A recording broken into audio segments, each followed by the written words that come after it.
Bem, bom dia a todos.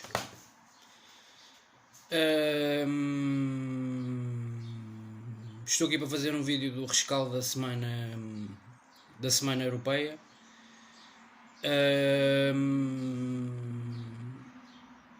Mais logo começa o regresso do campeonato,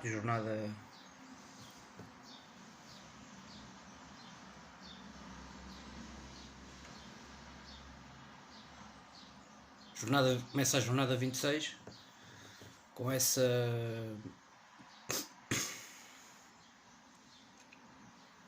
partida no Estádio da Luz entre o Benfica e o Vizela, que é o jogo que abre a jornada 26 da Liga. O Benfica que joga na próxima semana em Amsterdão para a Liga dos Campeões, na segunda mão dos oitavos de final da Champions.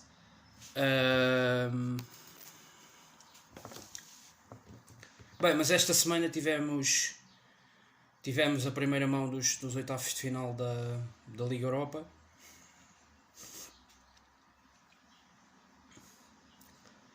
Com as duas equipas portuguesas representadas nessa fase da competição e que tinham passado o play-off, ambas com resultados distintos. Num duplo confronto luso-francês, Porto de Lyon e o Braga Mónaco, com resultados distintos e com exibições também diferentes, numa partida e noutra, e com o Sporting a despedir-se da fase de eliminar da Liga dos Campeões, o seu percurso europeu com a realização do seu oitavo jogo europeu da temporada, e com um balanço que eu penso que dentro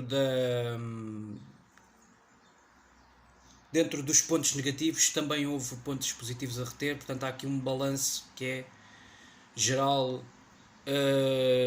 positivo, se tivermos em conta o contexto e o facto desta equipa não participar na Liga dos Campeões com regularidade nos últimos anos, e ter sido obrigada desde 2018, depois daqueles acontecimentos, a refazer praticamente uma equipa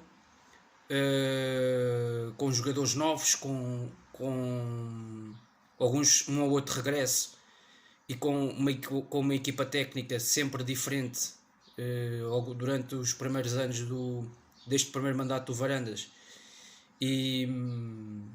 e com muita gente, novos patrocinadores e muita gente nova a entrar no clube, também que veio com a nova direção. Portanto, este novo Sporting também da era Ruben Amorim, o Sporting tem vindo a crescer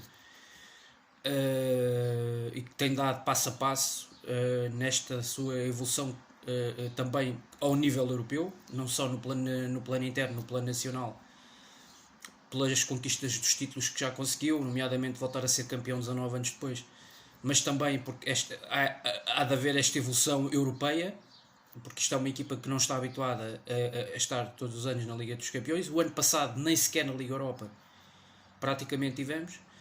Portanto, o balanço nesse sentido é positivo. Por outro lado, demonstrou que contra equipas mais fortes tivemos uma incapacidade tremenda de disputar o jogo, sobretudo na primeira parte lá no City. Os 90 minutos cá então foi mal demais, não é? Acho que mesmo até comparando com a exibição global e o jogo em geral que fizemos com o Ajax no estádio de Alvalade na primeira jornada da fase de grupos, acho que houve diferenças, mas acho que o City ainda foi pior, porque com o City já tínhamos mais talada, supostamente já tínhamos mais uns quantos jogos em cima europeus com estes jogadores, e demonstrámos muitas das falhas e dos erros de concentração que tínhamos demonstrado na primeira jornada da fase de grupos e que demonstrámos o ano passado na Liga Europa, por exemplo, com o Last Cleans. Erros de concentração, falhas que não fazem sentido quando estamos a falar de uma equipa que estava a fazer o seu 7º, 8º jogo europeu este ano, e não era Ruben Amorim o seu décimo jogo europeu, ok? Contando com os dois da época passada na Liga Europa. Portanto, Se tivermos tudo isso em conta, é aí que eu vou buscar os pontos mais negativos deste balanço europeu do Sporting na era Amorim.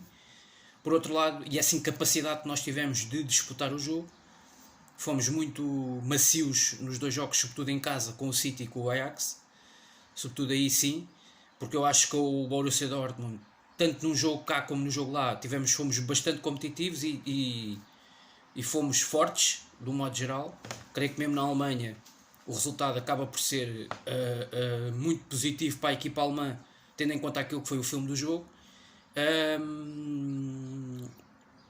e que nos penalizou bastante, tendo em conta aquilo que foi a exibição de ambas as equipas no jogo. Depois cá fomos uns justos vencedores, fomos premiados por uma exibição com a tal eficácia que nos tinha faltado no jogo da Alemanha e tivemos. Com o Besiktas fomos esmagadores, criámos muitas situações e acabámos por golear nos dois jogos. Com o Ajax lá rodámos demasiado a equipa e mesmo assim conseguimos ser competitivos contra, atenção, um Ajax que não poupou ninguém, praticamente, jogou com essa equipa na máxima força, tanto cá em Alvalade como lá, e nós a rodarmos bastante a equipa. Acho que acabámos por fazer um jogo bastante interessante, com os erros defensivos que nos acompanharam, diria que durante toda esta fase, toda esta participação na Liga dos Campeões, erros de concentração, erros que se notou que alguns jogadores acabaram por estar bastante ansiosos e nervosos quando ouviram uma musiquinha da Liga dos Campeões a tocar. Em alguns jogos isto notou-se contra alguns adversários, contra alguns jogadores que o Sporting apanhou do outro lado, jogadores de grande qualidade, e que fizeram tremer os nossos jogadores nos jogos com o Ajax. Isso viu-se, a forma como o Gonçalo Inácio tremeu no jogo da primeira mão com o City, a forma como tremeu nos dois jogos com o Ajax, tanto cá como lá. Ele oferece o segundo golo ao Ajax quando o jogo estava perfeitamente equilibrado, o Sporting estava empatado 1-1. O Inácio oferece o segundo golo ao Ajax, literalmente. Portanto, este tipo de erros defensivos é isso que nós temos que rever e não voltar a cometer com tanta frequência na próxima temporada. Isso é o trabalho de Ruben Amorim, que terá, na minha opinião, com esta equipa. Terá que trabalhar esta equipa nesses aspectos. Portanto, a equipa terá que apresentar-se na próxima temporada mais competitiva e a cometer menos falhas defensivas que a este nível não são aceitáveis, ok? E os jogadores também já terão mais experiência, já tiveram esse primeiro impacto de uma participação numa Champions, com quase uma dezena de jogos em cima, e portanto as coisas aí são diferentes. Mas é um balanço que se faz, que se tem que fazer do Sporting.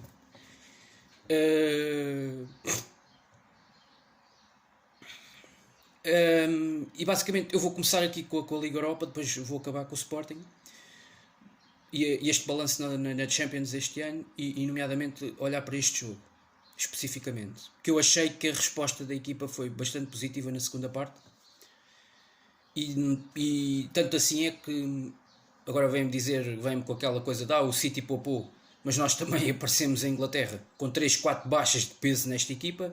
Não tínhamos 3 dos habituais médios que fazem parte do nosso plantel ao longo da temporada: Mateus Nunes, Daniel Bragança e João Palhinha. Logo aqui, quer dizer, aparecemos fragilizados na casa do City. Não aparecemos também com o Fedal nas melhores condições, tanto que assim é que ele não foi titular, acabou por ser o Neto. E também não aparecemos com aquele que é o nosso melhor marcador esta temporada e que é um jogador que fez a diferença em 2 ou 3 jogos nesta Liga dos Campeões, que é o Pedro Gonçalves, na nossa frente de ataque. Portanto, nós aparecemos com uma catrefada de baixas de peso no jogo com o City em Inglaterra. Claro que eu já sabia que iam começar a dizer que o City poupou e papapá e baixou o ritmo, mas mesmo assim, só para termos uma noção, o City começou o jogo com Gundogan na partida, Fernandinho, só para termos uma ideia, Fernandinho, Gundogan, e depois nem sequer se pode comparar aquilo que é o plantel, a quantidade e a qualidade de jogadores que o Guardiola tem à disposição e que o Ruben Amorim não tem. Quer dizer, eu já tinha falado aqui disso na semana passada, aliás há 2 ou 3 semanas, quando a primeira mão aqui em Alvalade, da diferença das equipas.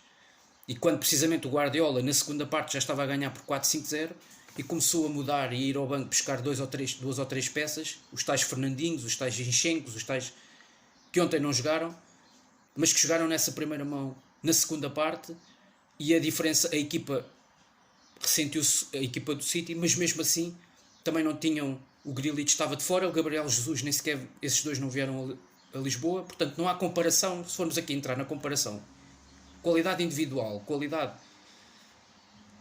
naipe de soluções que há de um lado há do outro, é evidente que não há comparação possível, porque os orçamentos falam por si, basta ir olhar para os orçamentos e comparar. O City está a apostar numa equipa para ganhar a Liga dos Campeões e para ser competitivo em Inglaterra, como tem sido. Este ano está a lutar pelo título e o ano passado foi campeão. Há 2 anos foi campeão o Liverpool, há 3 anos voltou a ser o City campeão. Portanto, é disto que estamos a falar, de uma equipa que investe cada vez mais de ano para ano, tem uma torneira aberta, investe para ser campeão em Inglaterra e para gerir ao mesmo tempo e ser competitivo na Champions. É disto que estamos aqui a falar. Por isso, ganharam 5-0 em Alvalade, mas eu também acho, e disse-o aqui, que o Sporting cometeu demasiados erros defensivos e que não conseguiu sair a jogar nesse jogo. E neste jogo no Etihad já tivemos momentos em que conseguimos sair com bola, conseguimos ser mais desafiadores e podíamos até ter ganho este jogo. A realidade é esta. No jogo com o City da primeira mão aqui em Lisboa, isso nunca foi possível. Nem sequer reduzimos no marcador, nem temos nenhum momento desses, porque raramente nos aproximámos da baliza deles. E portanto, mas começando passando aqui rapidamente à Liga Europa. A Liga Europa. O Porto recebeu o Lyon na primeira mão dos oitavos de final. Perdeu por 1-0. Eu vi muita gente neste país e na televisão portuguesa durante a semana e depois da vitória do Porto, expressiva, sim senhor, em Passos de Ferreira, mas mesmo assim o Porto ganhou em Passos de Ferreira 4-2, provando que defensivamente continua a cometer erros de jogo para jogo, e isso nota-se. Assim como tinha sofrido 2 golos na casa da Lazio, e não sofreu mais porque não calhou, e logo aí podia ter ficado pelo caminho na Europa, e da mesma maneira que sofreu um gol do Gil Vicente em casa no campeonato. Portanto, e da mesma maneira que sofreu mais um gol, teve a perder em Alvalade com o Sporting. O Porto, defensivamente, comete muitos erros. O Lyon, seguramente, e o seu treinador, o Peter Bosz, um treinador já com alguma experiência e algum andamento no futebol europeu, também passou, por exemplo, pelo Ajax e pelo Borussia Dortmund. Portanto, isto não é um treinador qualquer. Estudou bem a equipa do Futebol Clube Porto, percebeu, jogou muito com o lado físico deste jogo, desta eliminatória. Há uma eliminatória, e esta é uma realidade que vem do contexto competitivo e desportivo. Há uma eliminatória a 2 mãos a ser disputada entre estas duas equipas, no espaço de uma semana. Mas era importante que alguém marcasse aqui uma posição na primeira mão. E a meu ver, o Lyon teve melhores oportunidades que o Porto. O único elemento do Porto que esteve a um nível, diria que muito aproximado do nível dos melhores jogadores do Lyon neste jogo, foi o Vitinha, que aliás criou até a primeira grande situação de gol do Porto no jogo, que obrigou o António Lopes a uma defesa de qualidade. Foi o Vitinha e talvez o Uribe ali no meio campo do Porto, porque o resto da equipa, a meu ver, esteve muito apagada. Mais uma vez uma exibição muito fraca dos laterais do Porto. Continua a aposta em Zaidu quando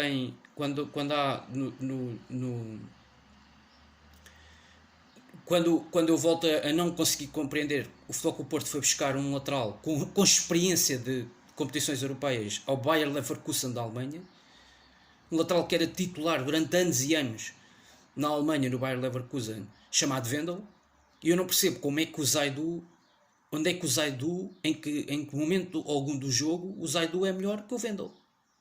Como lateral esquerdo de uma equipa grande, o que é que Zaidu tem que o Wendel não tem? E depois não consegui entender porque é que neste jogo, especificamente, se a aposta no campeonato tem sido na dupla Taremi e Evanilson, porque é que, e na Liga Europa, quem tinha jogado nos 2 jogos até tinha sido o Tony Martínez e tinha dado conta do recado nos 2 jogos com o Lazio, sobretudo no Dragão fez uma excelente exibição.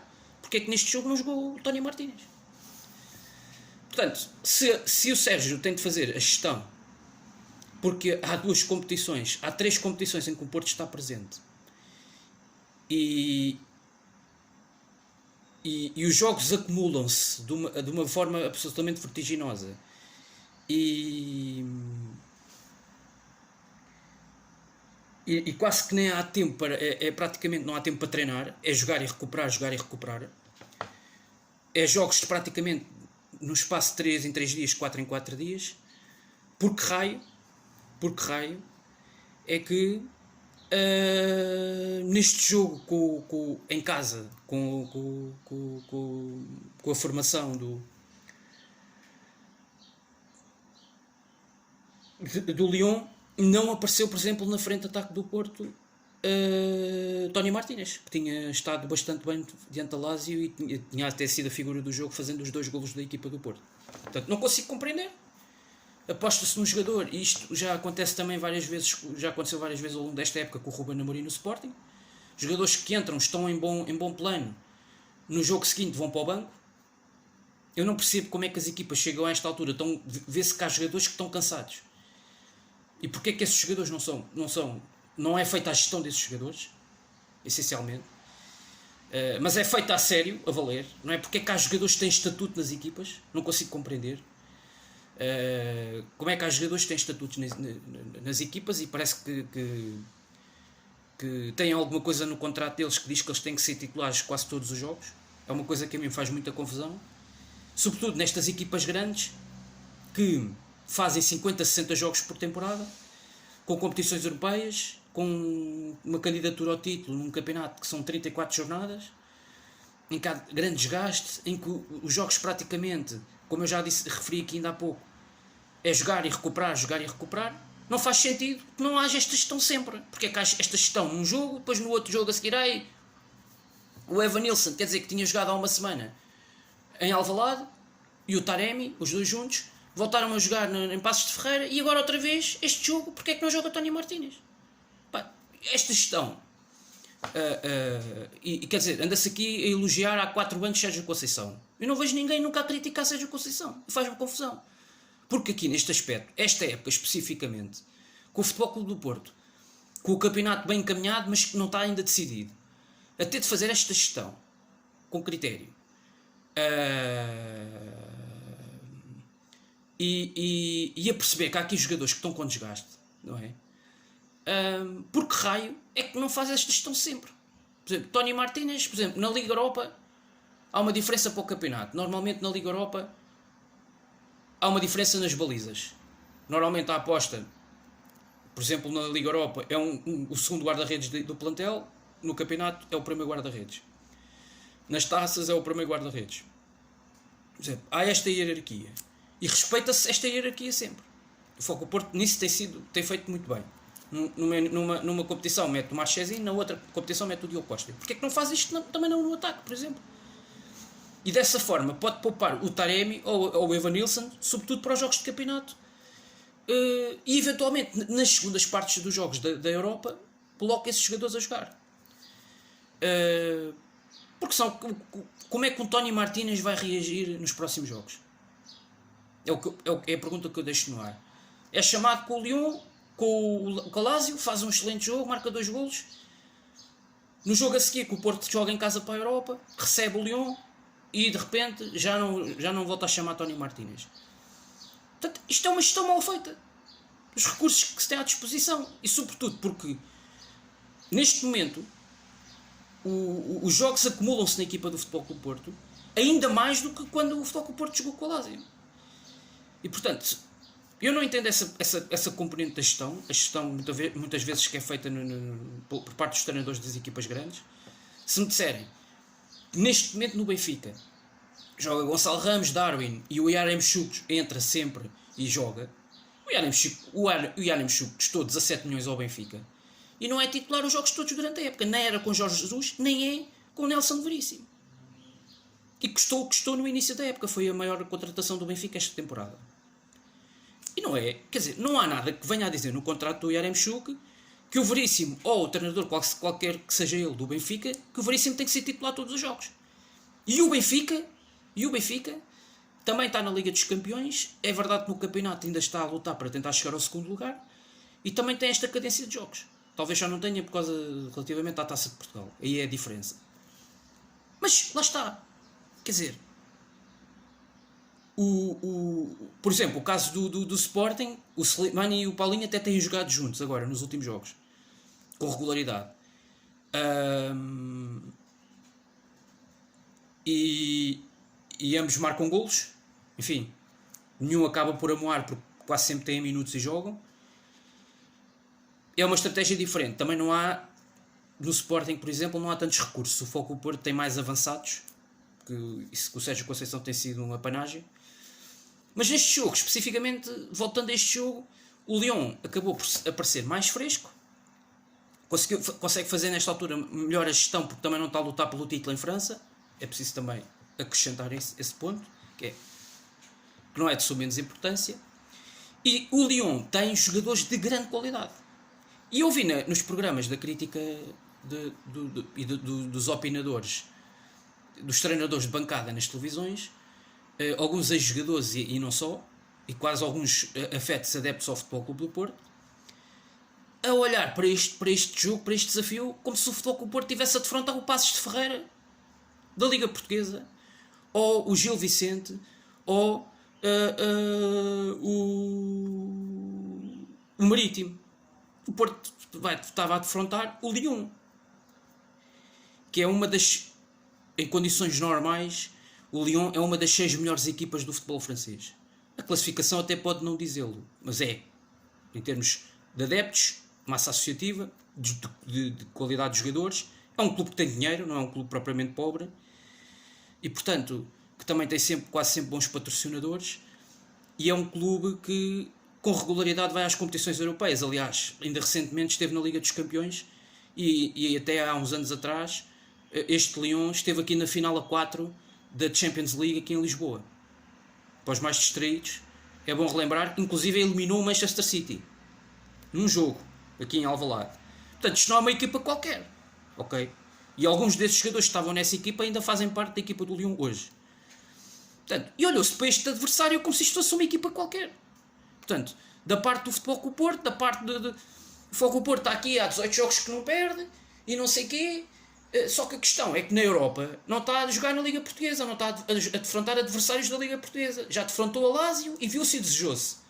Na minha opinião, ganhou aqui no Dragão, porque teve um Tony Martínez a um grande nível e teve uma Lazio pela frente que na primeira parte, se tivesse sido eficaz, estava a ganhar 2 ou 3 a 1 ao Futebol Clube do Porto ao intervalo, porque na primeira parte foi muito superior ao Porto, e o resultado da primeira mão para o Futebol Clube do Porto foi muito bom, tendo em conta o que já tinha acontecido nesse jogo com a Lazio.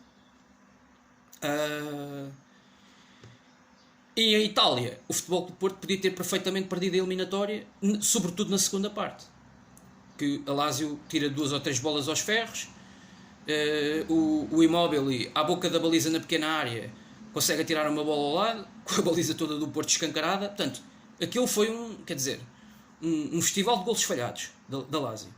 Portanto, já com a Lazio houve a dificuldade que houve. E continua-se aqui a dizer que o Futebol Clube do Porto é favorito nesta Liga Europa, quando há aqui equipas que, do ponto de vista, não estou a falar do ponto de vista histórico, não estou a falar do ponto de vista do palmarés europeu, ok? Da história europeia dos clubes. Estamos aqui a falar é do contexto atual. Do contexto atual. E no contexto atual, como aliás já devia ter ficado claro na época passada, o Futebol Clube do Porto não tem plantel para andar a gerir campeonato e Europa. E chegar aqui e dizer, nós somos o candidato a ganhar a Liga Europa. Não. Nesta Liga Europa estão equipas como o Barcelona, como o Leipzig, como o Sevilha, que eu acho que são melhores equipas que o Porto. Com melhores jogadores, com melhores orçamentos. Portanto, vamos ser realistas. Não podemos andar aqui a meter-se em biquinhos de pés. Este Futebol Clube do Porto ganhou, até porque este Futebol Clube do Porto em 20 anos ganhou 2 Ligas Europas. Não é propriamente uma equipa que esteja habituado, tipo um Sevilha, a ganhar, que está presente nesta competição, que ganha muito mais Ligas Europas que o Porto. Portanto, é preciso haver se formos olhar para o palmarés, então não se compara.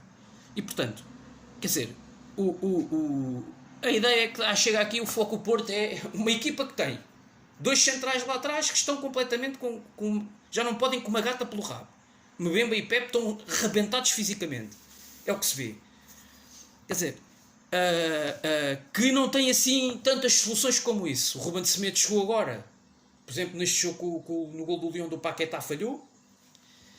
Ainda não está completamente integrado nesta equipa do Sérgio. E o Fábio Cardoso, sempre que tem jogado, tem dado o seu contributo. Mas também é um jogador que o próprio Sérgio também quer fazer aqui uma gestão com este jogador. E, por exemplo, num jogo europeu deste nível, por exemplo, entre ele e o Ruben Semedo, acabou por optar pelo Ruben Semedo. Lá está. Se calhar também não tem assim tanta confiança no Fábio Cardoso. Portanto, o Porto também não tem assim um naipe de soluções na defesa assim tão alargado. E tem dois centrais. Os dois melhores centrais são centrais que já têm muitos jogos acumulados nas pernas esta temporada, na Liga dos Campeões, no campeonato, nas competições europeias, no geral, e que chega-se a esta altura, com 40, 45 jogos nas pernas, esta época de jogos de grande desgaste, nota-se que alguns destes jogadores estão cansados. E a gestão não tem sido bem feita ao nível destes jogadores, a meu ver. Portanto, o Pepe, quando está bem, quase sempre joga, e é um problema porque o Pepe tem 38 anos, ou 39, ou o que é. Portanto, o Pepe já não é nenhum miúdo, ok? O Pepe é preciso entender, dentro da própria realidade, do próprio universo do Futebol Clube Porto, já não é um miúdo. Portanto, não é o Pepe que esteve aqui no Futebol Clube Porto em 2007, portanto, ainda não se conseguiu entender isto. Nem é sequer o Pepe com aquela capacidade física do Pepe do Real Madrid, dos tempos do Real Madrid. Aí é que sim o Pepe estava no apogeu da sua forma. Portanto, atualmente o Pepe não está a esse nível e, portanto, tem que ser gerido o próprio Pepe, o próprio jogador. Portanto, a sua condição física. O Pepe quer jogar sempre, mas quer dizer, quem trabalha com ele todas as semanas também tem que perceber em que ponto está o Pepe. Em termos físicos, essencialmente. Como é que ele... em que patamar está. E percebe-se por alguns destes jogos que o Pepe não anda bem. Portanto, quer dizer... portanto, eu acho que há aqui algumas coisas que a esse nível nota-se na equipa do Futebol Clube Porto. Depois, neste jogo especificamente, o Paquetá fez a diferença. O Ndombele rebentou completamente, quer com o Vitinha, quer com o Uribe. Sobretudo, então, na segunda parte, notou-se imenso. O Futebol Clube Porto, os jogadores andavam de gatas e o Ndombele ia de trotineta. O Leão construiu mais situações claras de golo que o Porto na primeira parte, na segunda parte, e podia até ter saído do Dragão com outro resultado, com um resultado mais volumoso. Eu já disse aqui o ano passado e volto a dizer, o Futebol Clube Porto, o Sporting, o Benfica não têm plantéis do ponto de vista da qualidade e da quantidade de jogadores para andarem a gerir se tiverem dois jogadores do mesmo nível por posição, se tivessem dois jogadores ou três do mesmo nível por posição era uma coisa, mas estas equipas não têm. Têm aqui para o plano interno, para o nosso futebol, para o futebol português. Aí têm, e nota-se a diferença. Por exemplo, este Lyon chega aqui e já não está a competir pelo título em França nem de perto nem de longe. Está muito longe dessa realidade, mas na competição europeia este ano tem feito um excelente percurso. E a equipa tem-se preparado. Jogou na sexta-feira, no casa do Lorient, ganhou, fez o seu jogo, fez a sua obrigação. E teve 5 dias ou 6 de diferença, mais 1 ou 2 com o Futebol Clube Porto. Porque o Porto jogou no domingo e eles jogaram na sexta-feira. Portanto, chegaram com mais 1 ou 2 dias em cima do que o Futebol Clube Porto a este jogo. E estavam frescos, que nem uma alface. E isso notou-se, sobretudo na segunda parte, em que eu acho que as diferenças ainda se fizeram mais sentir. O Futebol Clube Porto teve muita incapacidade ofensiva na segunda parte deste jogo. Depois, dizer que o Lyon tem excelentes jogadores, sobretudo aquela gente lá na frente, o Toko Ekambi, que está ligado ao lance do golo, o Paquetá e o Moussa Dembélé são jogadores de grande qualidade e que fizeram a diferença. E o Dembélé é muito forte também fisicamente. O Ndombele fez um jogo incrível no meio campo do Lyon, e o Favre, o lateral do lado direito, também fez um jogo de grande nível. Ele jogou à frente, se não me engano, ele jogou a extremo, quase à frente do Léo Dubois. Jogadores também com um excelente perfil e já com bastante experiência de futebol francês. E portanto, isto notou-se. Penso que a questão física fez a diferença e o Lyon acabou por ser, na minha opinião, um justo vencedor. Há ali um lance de facto, em termos de arbitragem, um lance de dúvida, que é aquele lance do penalti, daquela bola no braço do Paquetá. Eu, na primeira imagem que vi, deu-me logo a sensação que era pontapé de penalti, depois não percebi porque é que o lance depois foi ao VAR e acabou por o árbitro mudar a decisão. E nessa primeira instância o árbitro também apita para a marca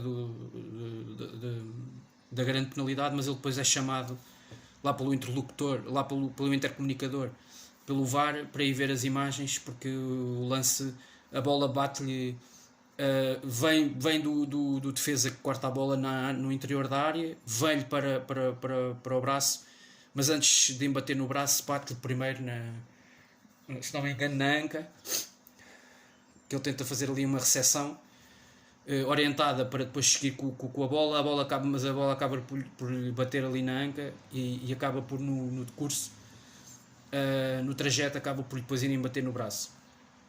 É sempre um lance daqueles de difícil análise. Eu não percebi muito bem, há lá uma regra qualquer que diz que neste tipo de lance o árbitro tem que não deve supostamente marcar um pontapé de penalti de uma forma taxativa, deve consultar, deve ter em conta essas regras, e se há essas regras ou leis ao nível da arbitragem, e normalmente nestas provas da UEFA este tipo de lances tem um escrutínio muito claro.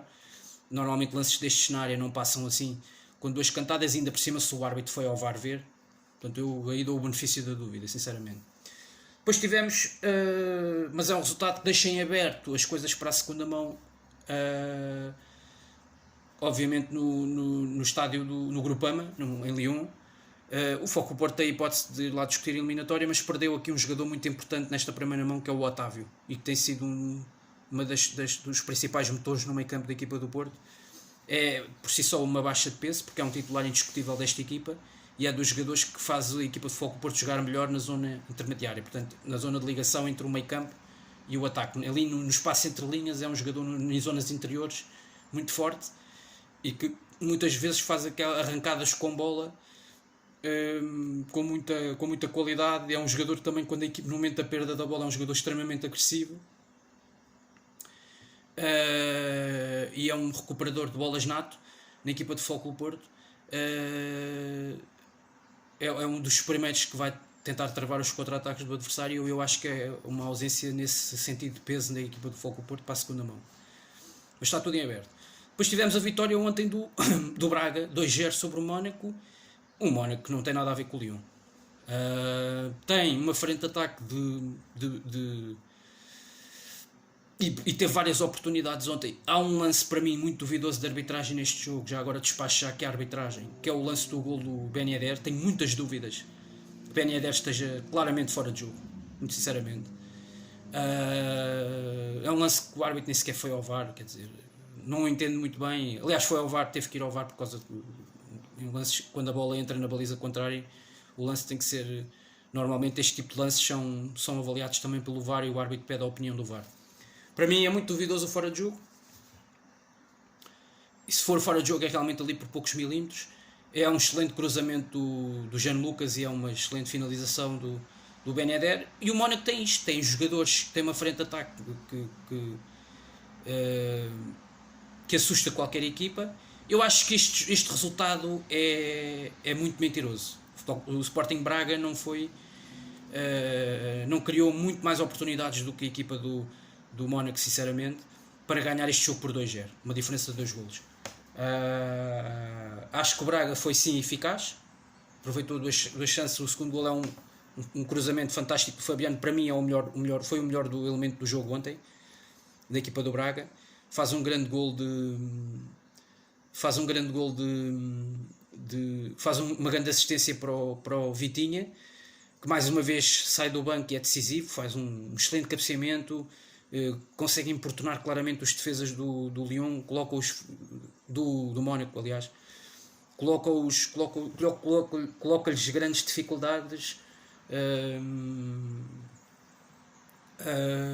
Está sempre ali em cima deles quando o Lyon está na primeira fase de construção. É um jogador muito físico, muito potente, está sempre ali a importuná-los, e depois é um jogador que pede muitas vezes a bola na profundidade e é muito rápido, muito agressivo. É um avançado com muito interessante, é o futuro do futebol português. Acho que é um dos avançados que passa pelo futuro do futebol português, sem dúvida nenhuma. E é preciso olhar para este avançado com atenção, porque é um concretizador nato muito interessante, faz a diferença em quase todas as competições em que o Braga entrou este ano, e é um jogador que acrescenta muita qualidade.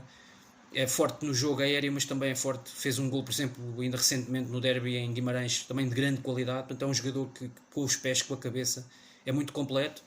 Faz um grande golo. O Fabiano faz um grande jogo ontem. Ele que jogou mais ou menos como terceiro central da equipa do Braga. E eu acho que globalmente, creio que este jogo acabou por ditar uma boa vitória do Braga. Também, enfim, por 2 golos de diferença é importante numa Liga Europa e contra uma equipa como o Mónaco, que não é obviamente uma equipa qualquer. Mas acho que o Mónaco é muito fraco ao nível da ligação de jogo na primeira fase de construção e, sobretudo, entre os centrais e os médios. Anda-se a falar tanto aí há tanto tempo do Tchouaméni. Eu, sinceramente, fiquei muito desiludido com a exibição do Tchouaméni e não vi assim nada de extraordinário deste jogador neste jogo ontem, sinceramente. Acho que Monserrate e André Castro quase sempre anularam quase todas as iniciativas deste jogador. Ao contrário do Ndombele, do Lyon, esse sim chegou ao Dragão e fez uma exibição incrível durante o jogo todo. Andou sempre para trás e para a frente, e à direita e à esquerda a fazer compensações. E via-se ali um verdadeiro médio centro com um pulmão. Tchouaméni não vi nada de jeito, não vi nada disto. Em Braga, vi uma exibição muito desgarrada. Dos poucos jogadores do Lyon, disparate, lá estou eu a dar com o Lyon, do Mónaco, que tiveram um nível alto ontem, a meu ver, que tentaram remar contra a maré, foi o Gelson Martins, que teve em quase todas as jogadas de maior perigo do Mónaco na primeira parte e na segunda parte. O Golovin, a equipa passou a ter sobretudo um médio de ligação de jogo entre o meio campo e o ataque, em zonas interiores e descaído na meia direita. Com a entrada do internacional russo, o Golovin, que é de facto o médio com mais capacidade para ter bola e para conduzir com bola, arrancar e passar por vários jogadores da equipa adversária no meio campo do Mónaco. Todos os outros, então os que jogaram de início, o Matazo e o Tchouaméni, são essencialmente médios para destruir o jogo, para condicionar o adversário, as iniciativas do adversário, e não para criar. Quando entra Golovin, entra a componente criativa do jogo, o iluminado no meio campo do Mónaco, capaz de guiar, levar bolas para a frente, ligar o jogo com os extremos, com os alas. O Caio Lucas também fez um jogo muito bom ontem na esquerda, muitas das vezes com o Gelson Martins, que tanto aparecia à esquerda como aparecia à direita. Essa dinâmica de movimentos atacantes da equipa do Mónaco, que se viu nesta partida. O Ben Yedder e o Volland tiveram muito abaixo. 2 jogadores com esta experiência e com a qualidade são para mim os principais jogadores deste plantel do Mónaco, juntamente talvez aqui com o Gelson Martins. Foram quase uma nulidade neste jogo ontem, tanto um como o outro. Entrou minimamente bem o Golovin. O Gelson Martins foi sempre daqueles que tentaram sempre combater contra este resultado, fazendo uma exibição decente. O Caio Lucas, o Caio Henrique, acho que é Caio Henrique, o lateral, o miúdo que joga na esquerda, que veio do Flamengo, que jogou a lateral na esquerda deste Mónaco. Gostei bastante também da exibição dele, defensivamente, ofensivamente, e salvaram-se esses 3 do lado do Mónaco. Do lado do Braga, essencialmente, o Ricardo Horta não teve um nível tão alto como noutros jogos. Gostei muito do Fabiano, já o disse, para mim foi o melhor em campo nesta partida de ontem. O Monserrate também teve um nível interessante, sobretudo na primeira parte. E o Vitinho entrou muito bem na segunda parte. Para além do golo, todo o resto de trabalho que ele faz enquanto está em campo é sempre de desgaste para os defesas contrários.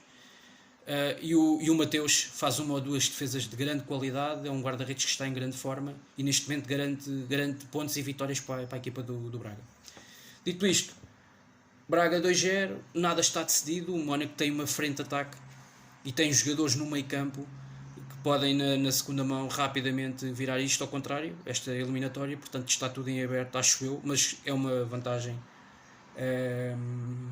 interessante do Braga para a segunda mão, 2-0, entrará no Principado com essa vantagem de 2 golos, isso é indiscutível, e acaba a equipa por fazer uma exibição melhor do que aquelas que, se compararmos com aquelas que o Braga tinha feito com o Sheriff, aquelas que fez também na segunda parte no Bessa, enfim.